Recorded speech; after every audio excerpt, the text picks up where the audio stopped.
Great. So yeah, thank you everyone for coming. Very excited to introduce this new statistical methods for health equity webinar series.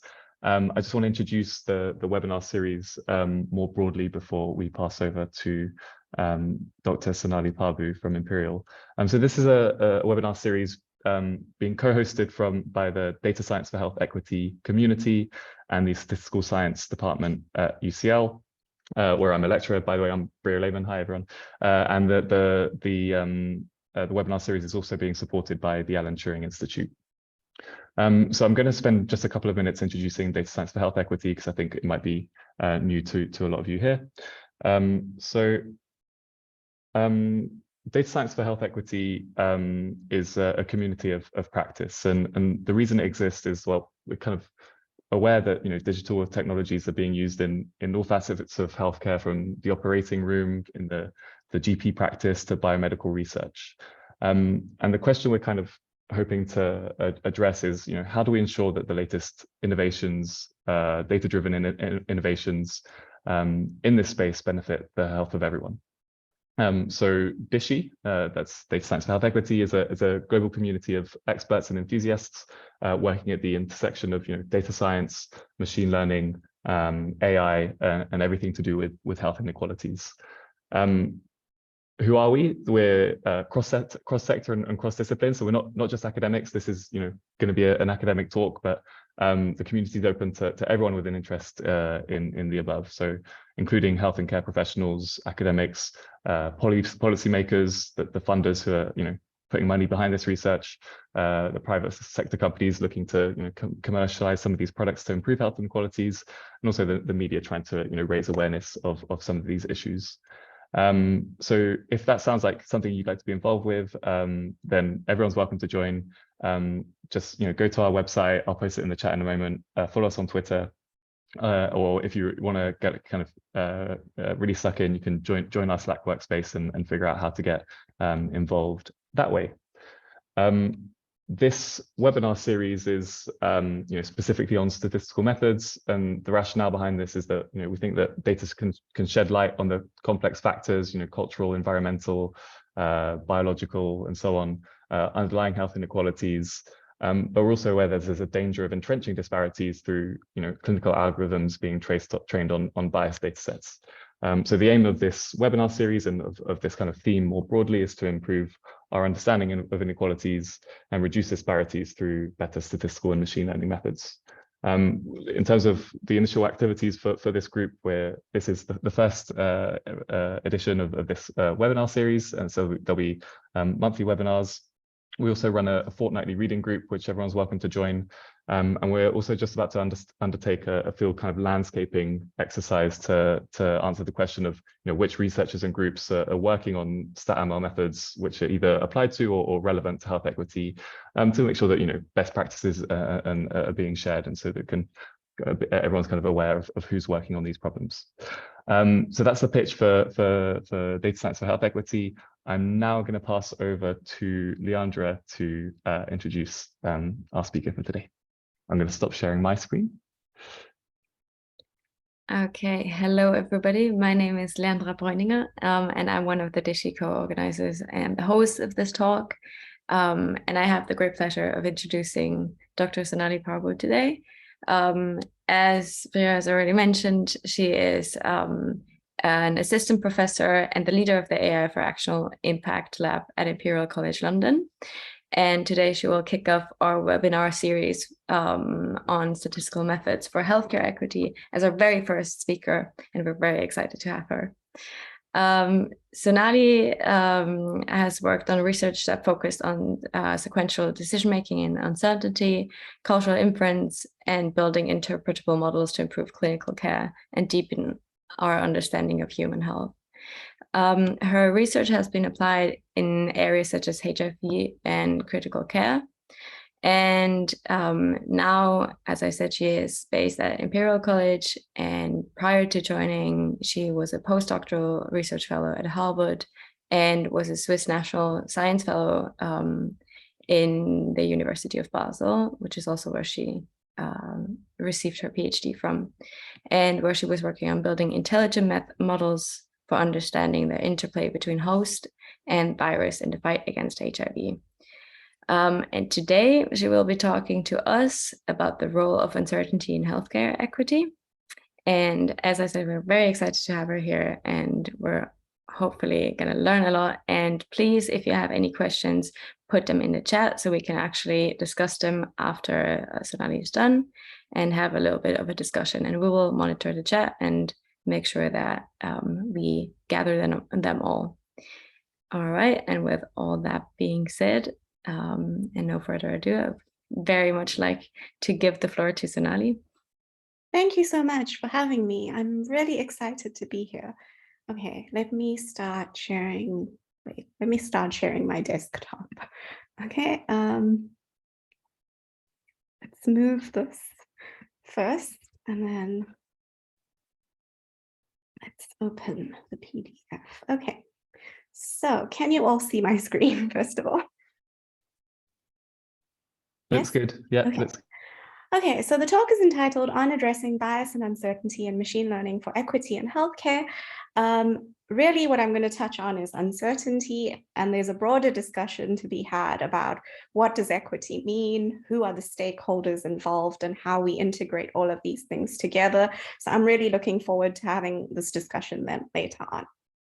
Okay, let's see. So machine learning is really changing the way that we make decisions and revolutionizing our society in many ways.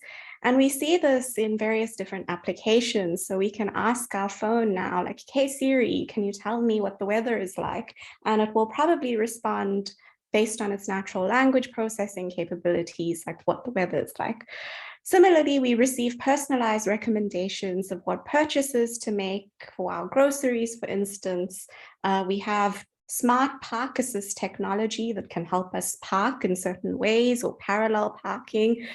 We have object recognition that can recognize dogs from cats or dogs from snow based on looking at the faces of these creatures.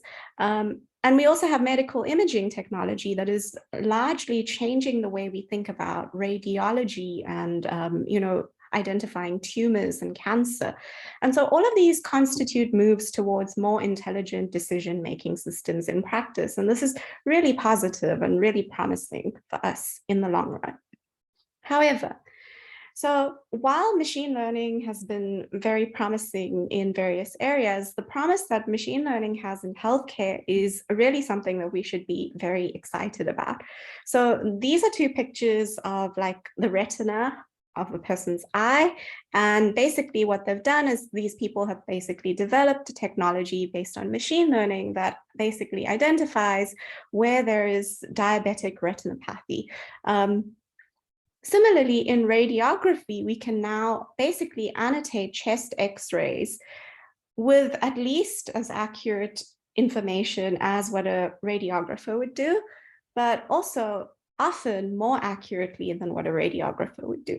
Okay, so these applications basically highlight that machine learning has a lot of promise in healthcare. If we could annotate chest X-rays, for instance, in this way, we could save billions of dollars. Okay, so it's cost effective. We often get performance that's better than the current standard of care. The promise is that based on this kind of information, we could then personalize maybe treatments according to a user's needs. And overall, there are long-term benefits in terms of efficiency for the system, in terms of the fact that, this could be available for everyone potentially, hopefully. That's the long-term goal. You could personalize things for the patient, and you could have lots of institutions working together to actually tackle healthcare as the global problem that it needs to be seen as, rather than something that's very isolated to different areas. So I think machine learning has a lot of promise in healthcare, and that's what's very exciting. But machine learning can go wrong in healthcare. And there are various examples of this. Some examples show that, you can tell the race of a person based on a chest X-ray, and that can bias predictions. Another example that I've presented here is that, this is a machine learning algorithm that has been developed to predict whether a person would have a successful vaginal birth after they already had a C-section. So what you do is basically you input the features of the patient, so the maternal age, height, weight, their descent, and basically their previous delivery information. And it would output some sort of score as to whether this birth would be successful or not. And based on that score, you would then choose to intervene via cesarean or intervene via trying natural means. The problem with this algorithm is that race was actually used by the algorithm to incorrectly make a decision. And they didn't account for the fact that race could have been a confounding factor. And basically what the algorithm suggested is that there would be low success rates for Black and Hispanic patients, probably because the algorithm had not seen enough information about these types of patients. So the data that the algorithm was actually trained on was a specific population that sort of ignored these individuals. And so as a result, for any Black or Hispanic patients, you would end up basically predicting that this patient needs to have a C-section. And that's not necessarily the case. So I should say that the algorithm was recently fixed, but the consequence is that many women went through cesarean sections, more women went through these cesarean sections than was actually necessary. And this is something that we want to avoid. Okay, so machine learning is challenging in most situations, but in high-stakes situations, it's even more challenging, such as healthcare. And while we've seen many successes on, say, identifying cats from dogs, in healthcare, the problem is much more difficult. So why is this? Well, the first reason is that high-stake decision-making is challenging even for humans. So we don't even know what it means to be healthy, and yet we want to train these algorithms that should then determine, what is healthy from not healthy, okay? So, and this challenge sort of manifests in many of these high-stakes situations. One of them is healthcare, so what treatment should a patient take such that they become healthy or they become better? Similarly, in education, how should a teacher assist a student? And in criminal justice, we often see this application of should a candidate get bail, or should a suspect be charged with some sort of crime in the first place? And these are high-stakes situations where it's challenging. So the gold standard of dealing with situations that are challenging is basically to refer to something known as a randomized control trial, especially in healthcare. And this is where, if you wanted to test the impact of a treatment, you would you'd select a subset of the population that is representative of some population that you want to examine. You'd divide it into two arms. One arm would receive the treatment, the other arm would receive a control or placebo, and you'd measure the difference in their outcomes. And if the treatment was beneficial, you'd see a different effect or an improvement in those patients. And then based on that, you'd prescribe that particular treatment. The problem is, and these are supposed to be randomized or unbiased sort of studies from which we can make generalizable decisions. The problem is that these studies themselves are actually biased. So they are restricted by their eligibility criteria. So for instance, if we look at patients with asthma, only 6% of the patients that actually have asthma would be eligible to partake in randomized control trials. And that's not because of malintent. It's not to say that we don't want to treat the 94%. It's just that when we're making these kinds of statistical inferences, we have to be very careful about the risks. And again, we need our populations to be relatively homogeneous in specific ways in order to ensure generalization. But then this begs the question that we need to be asking when we develop a machine learning model as well, similar to the randomized control trial, but now we're dealing with observational data, which has more biases. Does a model actually generalize, and to whom will it generalize? I should say that just because we want to create a technology, or we can create a technology, it doesn't necessarily mean that we should create the technology. And that's something we should also ask in the context of generalization. If it doesn't generalize, then should we actually create the technology? So the bottom line is equitable healthcare, and healthcare in general, like anything else, requires evidence. Now, there's been a lot of work on defining what this pipeline for ethical healthcare research or equitable healthcare, machine learning for healthcare should look like. And there's this very famous paper that's been written about like what people typically consider as a reasonable sort of framework for what healthcare or equitable healthcare should look like. So the first step is basically choosing the right problem, asking the right question, which is often more tricky than finding the right answer, as we know. And so, like I said previously, just because we can build a technology to answer some sort of problem doesn't necessarily mean that we should. And so the key here is there might be disparities in funding, and there might be, because you choose the wrong problem, there might be things that are prioritized incorrectly that might go against the principles of justice. And then this will bleed in further down the line. The second and perhaps most important step, I think, is the data collection step. And this is where like we are going wrong as a community, I think in general.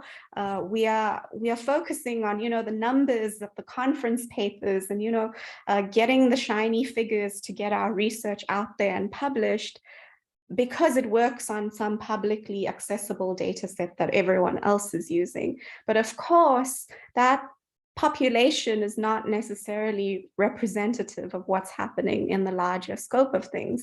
And so if we just focus on those populations that have been studied over and over again, we risk basically perpetuating these disparities further and basically marginalizing out some communities and ignoring the underserved populations.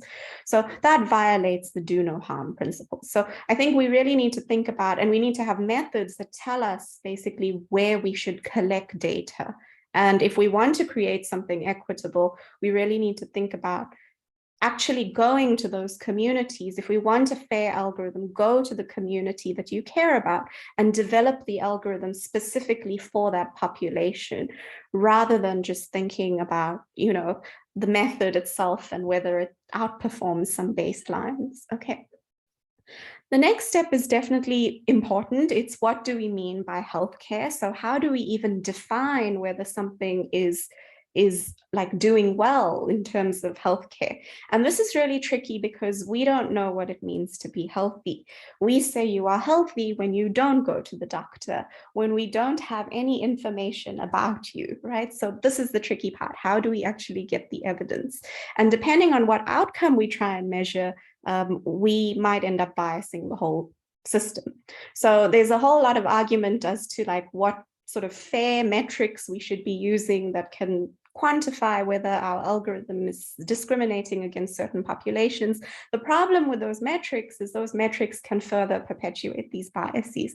So we have to think about this very carefully. And the premise of this talk is basically that uncertainty can be a very useful metric and a globally defined kind of metric that is applicable in various contexts that can help us expose some of these failures. Okay, and then of course the algorithm development is crucial. Like we need to evaluate the performance on large populations. We need to think about where it doesn't work. Part of this is also being very upfront about the failures, which I think people are not talking about enough. You know, it's about like getting the numbers, getting the publications, but where are these things going wrong? I think we learn more from that, and we need to be honest about that if we're to actually lead to like equitable healthcare or anything in practice. Actually.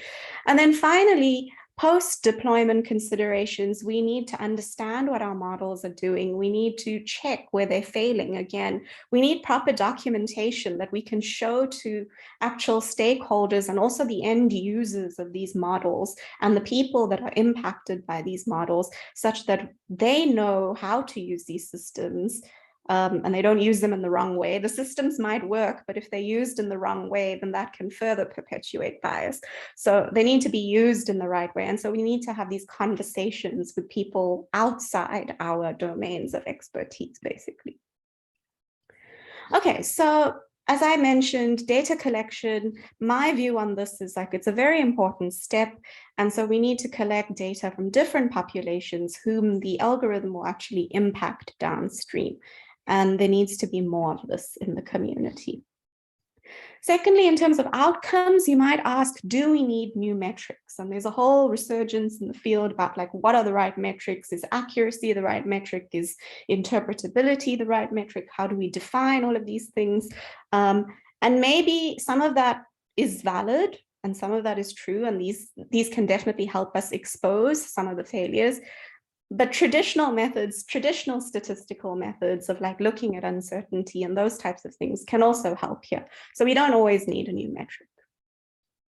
And then finally, quantifying the risk, stating the assumptions, very important, like where does this model work under what assumptions, because then we can figure out where it will not work. What are the confounders that we can name? If there's some that are hidden, of course, those will be hidden. But if there's some that we know are confounding factors, we should be upfront about those. And then, of course, finding the failure modes, as I've alluded to. Okay, so do we understand the model? Can we bring humans in the loop? I've already touched on that. Okay, so for the next bit of the talk, I'm going to focus mainly on the methods and the outcome definition. The outcome here is like our definition is we want to improve the health status in terms of cumulative outcomes.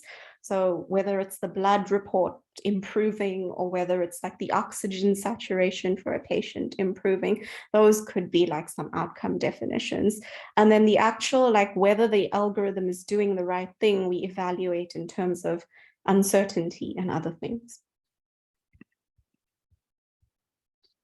Okay, so why does uncertainty matter? I've been going on about uncertainty, but how does uncertainty relate to bias, you might be asking? Well, I would say that bias is a consequence of uncertainty. So if we have some data that we get from some population, or we observe some outcomes based on the population, it might follow this distribution. When we say that we know the uncertainty, it means that we know the spread of this data. So we know how the population changes with respect to the mean. So we know whether this is something that's very narrow or very wide. Then we have some ground truth of what the actual consequence is or what the effect would be. And so if you were testing a treatment, say on a population, an individual even, this is maybe how the individual would respond. And this is basically what you see. Based on the distribution, we can actually see, is that person somewhere near the distribution, somewhere in the distribution over here, like closer to the mean or further away? And how far is that from the actual truth? So if we are measuring something that ends up over here and that's very far away from the truth, then we know that we're going to have a lot of bias. So if we know the shape of the distribution, we can also say maybe something about the size of this bias and whether it's a problem or not. Because maybe if this ground truth were actually very close to the distribution, then maybe the bias wouldn't be such a problem. Bias is not always a problem. Bias is a problem when it's going to create this risk, and it's going to like be magnified and be perpetuated further such that it grows out of control. So you could look at that size, basically. And so understanding the shape of the distribution is very important. Okay. Yes. So there's various sources of uncertainty that we can get in our models.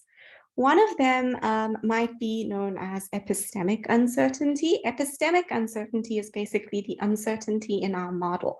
So if we have like a classifier that's trying to divide these two regions, red and blue, we might say that this is a suitable model, the one in yellow. We might also say the black one is a suitable model and the one in green is also a suitable model.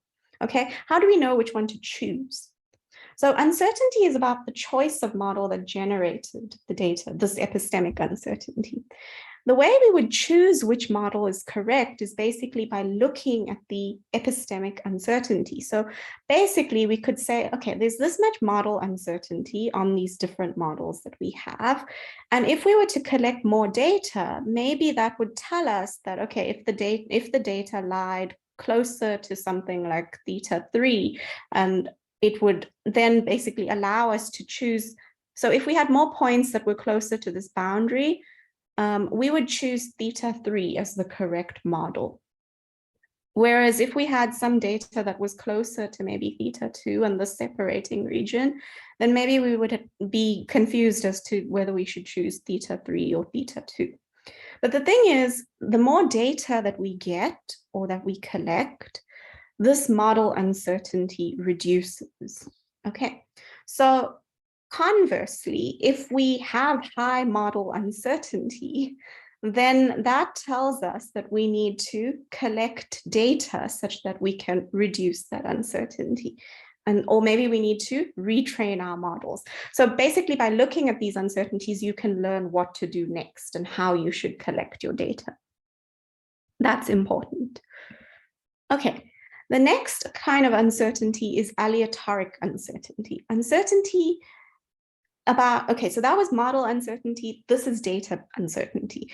And data uncertainty is basically what they call irreducible, which is a problem because if you have more data, it doesn't necessarily mean that you will solve the problem.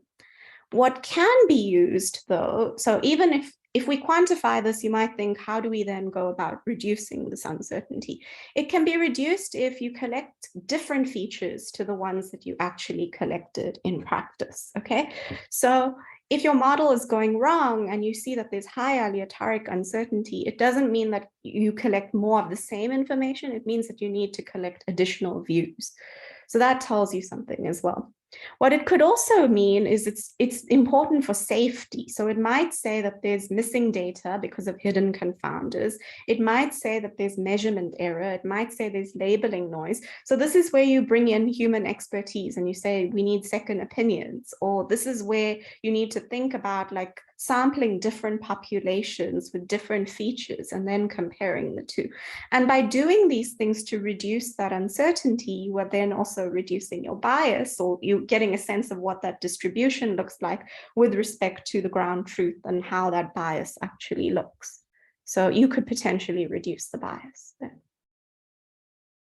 Okay, so yeah, uncertainty estimation uses Bayesian methods. And basically what they try and do is they try and learn the shape of that distribution such that we can figure out how far are we and how big is this bias if we know the ground truth. If we don't know the ground truth, then at least we have a sense of the spread of the data, and then we can figure out what makes sense by weighing different kinds of distributions that explain our data in the best way. So Bayesian methods essentially try and represent this uncertainty using a distribution over parameters. You start off with some prior, which is what we believe is happening. Then we see some sample of data, and according to that data, then our posterior is basically shifted according to whether the likelihood has a bigger influence or not. Okay, so in this case, your prior is kind of uninformative. It just says that, you know, we believe roughly similar things for everything. And then we see a lot of data in this region, so our posterior shifts over there. Of course, if you sample different populations, you might have a different looking likelihood, and then your posterior would change accordingly. But it's also useful to inject domain expertise, domain knowledge, and bring in other stakeholders who might be involved in this whole process, bring in their knowledge and their feedback. And so it's a very useful framework in general. Okay, so briefly, a probabilistic model is like a joint distribution that tries to model your outputs. That's your classification boundary in those previous examples, and parameters given your inputs. And so during training time, what you do is you calculate this posterior distribution given your observations X. And then at prediction time, and this is just Bayes' rule, and then at prediction time, you compute the likelihood given the parameters, where each parameter configuration is then weighted by that posterior distribution. Okay. Yes. So using Bayesian models to make inferences can help us reason about uncertainties in different healthcare scenarios. The important thing is if our model is inaccurate, it will have high epistemic uncertainty. And in this case, you would choose a different model because you'd know that your model is failing in a certain place. So if you see that it's not working for a specific population, don't use that model. Try and build another one, or try and figure out why the model is going wrong, or get more data from that population such that you can build a more accurate model. And so it can really help you figure out the next steps, basically. If a model makes reasonable predictions but has high aleatoric uncertainty, that means that it's working for that particular group, basically. But if you were to apply it outside of that group, so if something were out of that distribution, it would be potentially hazardous. So we have to think about very carefully then trying it maybe on different populations with different features, or getting second opinions and bringing in the human in that sense. And if we do these things, and maybe we are doing the block in the equitable pipeline that I had shown previously of like testing the failures essentially and going post hoc and checking how we can actually move towards more ethical systems in practice. Okay, so what can we do in situations where our models are uncertain? I'm going to present a simple example of something that we've developed in our lab, but this is definitely not like the only example. This is one sort of step in the right direction, but there's a lot that needs to be considered in this whole process as well. Okay, so I've already mentioned that humans can be helpful in this whole process. So human expertise is valuable in high-risk settings, and domain experts can provide additional knowledge that can help reduce uncertainties for rare cases and maybe for the outliers. I will say, though, that this approach talks about domain experts, but we also need to think about the end users who might be the patients. So I'll touch on that at the end. Like, what is the role of the patient in the healthcare system? Is it just that we talk to the doctors, or do we need to have discussions with the patients as well? And I think that's really important. So though previous methods have tried to explore how to combine humans and models, unfortunately, these are not accounting for uncertainty in sequential settings, which is a huge problem. So the approach that I'm going to talk about basically integrates human expertise with like model-based learning such that we can actually reduce our uncertainty in sequential settings. And then we can also think about how to collect data and do other things to improve our model downstream. Okay, so the basic idea is we're given some sort of policy or something that we want to evaluate, some sort of sequence of decisions.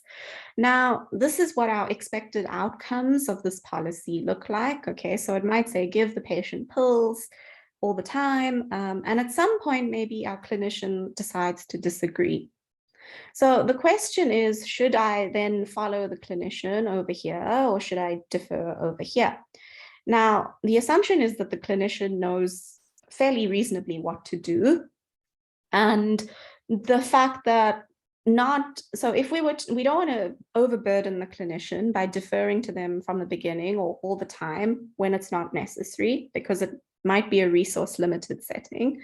But we also, like, the uncertainty grows over time. So if we don't know how to act here, it will definitely influence the fact that we will not know, even worse, how to act in the future. And so that will be perpetuated. And so we need to be cognizant of the fact that these uncertainties are going to compound over time. Okay, so there's three things that are involved here. The first thing is we need to quantify the impact of delaying deferral.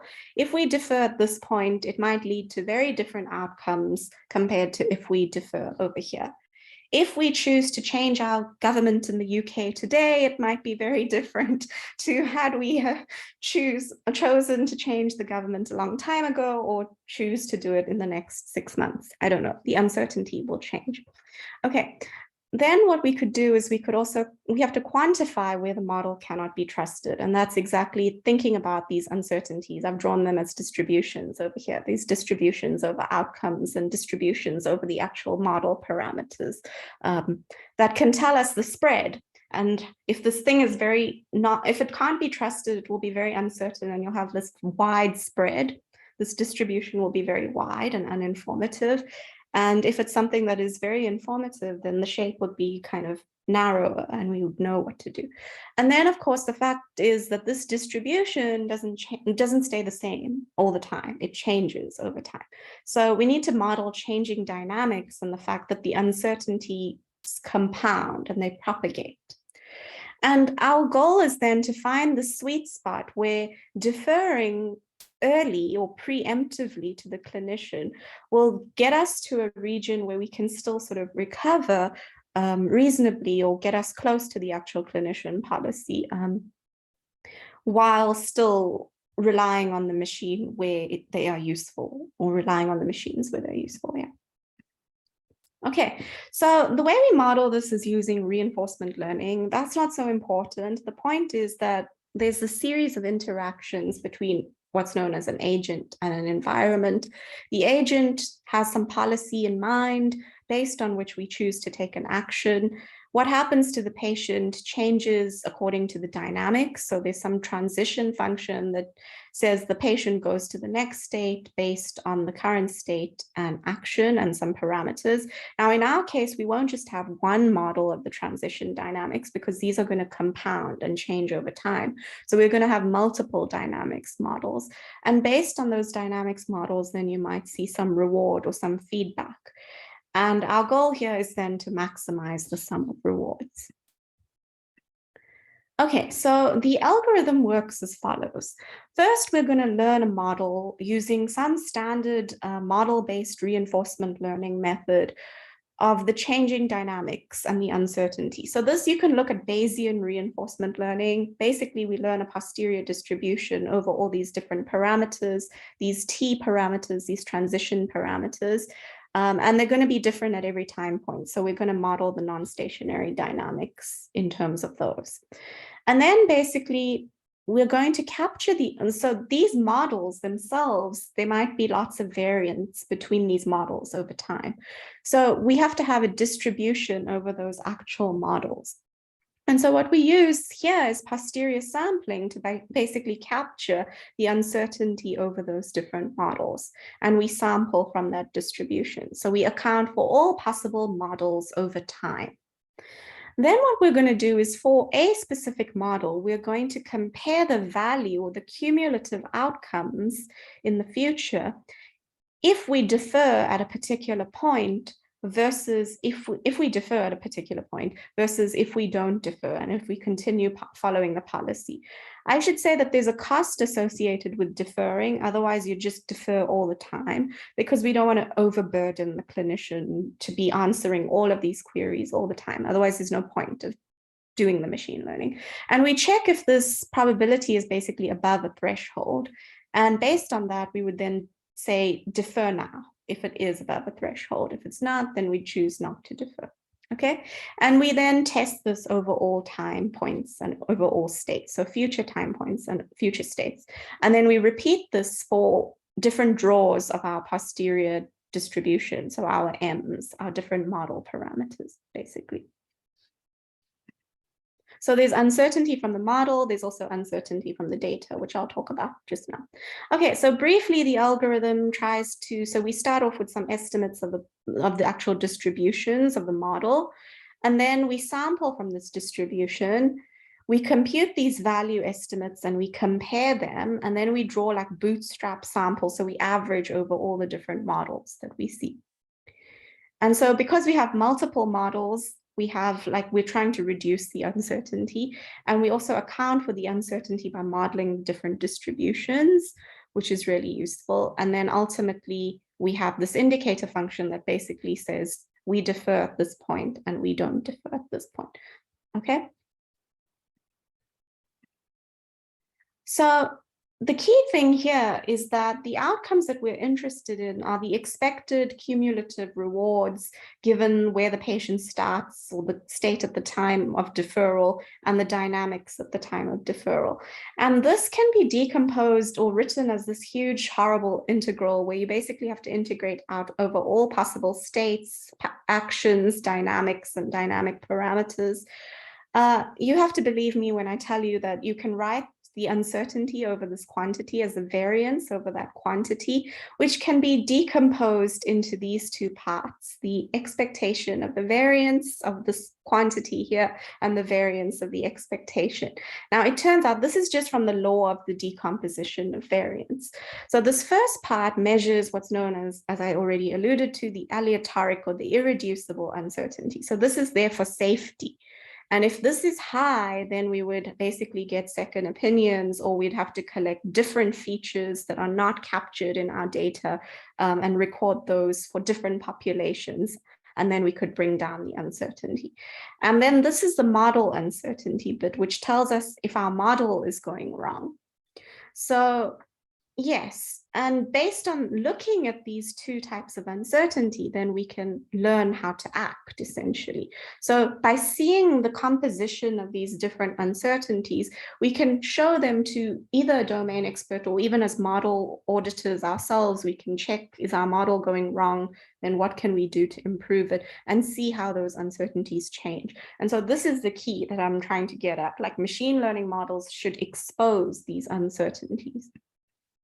Okay, so what do they tell us? High epistemic uncertainty translates into the current uncertainty of the model's prediction is high. We could improve it if we got additional data in the same region, and we could then reduce that. If we had high aleatoric uncertainty, there's high variability in the patient's dynamics, and that can't be managed unless you perform more careful interventions, or unless you basically collect different features about that population, or a different population that will help you make those decisions. And aleatoric uncertainty, as I say, is very important for safety.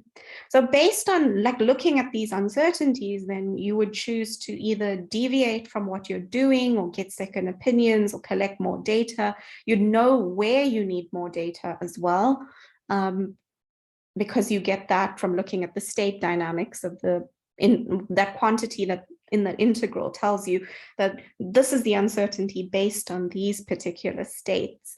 And so you'd know where to look for information, which is crucial. Okay, so on an example for treating patients with HIV, and also this is a toy example that I'm showing, but there's also, I'll show you the results table in a few slides that shows that we tested this on patients with diabetes and HIV as well. So in this example, we simulated basically an example where we know the region where someone should defer to the clinician. Okay, that's this yellow region over here. And we show the probability of deferring with our specific model based on this criteria. Now, these are three baselines that we compared: a model that doesn't take into account the uncertainty or the non-stationarity of these changing dynamics, a model that doesn't account for the long term and only accounts for the next step and what happens then, and our model itself. And so what you see in this graph is like we'd learned to defer in the right region with high probability. And in the next slide, what I'll show you is the performance difference. So our method basically ends up improving the long-term outcomes, where the long-term outcomes for HIV are the immune response, the diabetes is the blood sugar levels, it's a reward based on the blood sugar levels, and in the synthetic case, it's like a reward based on whichever state you end up in. So we end up with the highest or the most improved long-term outcomes in comparison to various other baselines.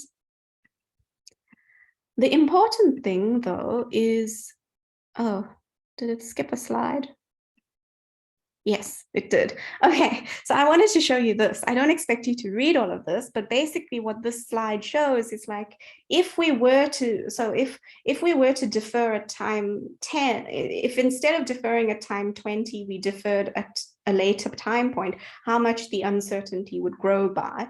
And so we compared like how much the uncertainty basically grew over all these different time points with respect to other time points, just to see how much uncertainty there was. And what we found is that preemptive deferral, or our method, ends up reducing the overall uncertainty, which is helpful. So to summarize, basically, I've said that in order to improve healthcare, we need evidence, first of all. So we need evidence-based models. evidence in healthcare should account for risk in order to know how far we are from the ground truth or what the actual bias that we're dealing with is. Now, sequential learning to defer is one framework that tries to make these uncertainties transparent and quantify this risk while providing guidance for where you need additional data, where you need domain expertise, or where you need to retrain your model. But that's not where the pipeline ends. So I showed you that huge pipeline of what healthcare equity should look like. And so in this case, I think in general, what we need is to think about what the problem you want to solve is and who it impacts.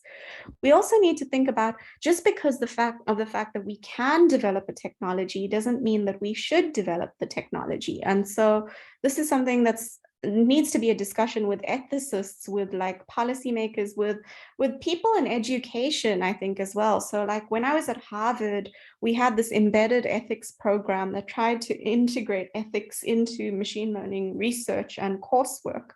And the initiative was all about educating students to think about whether we should even think about developing the technology in the first place.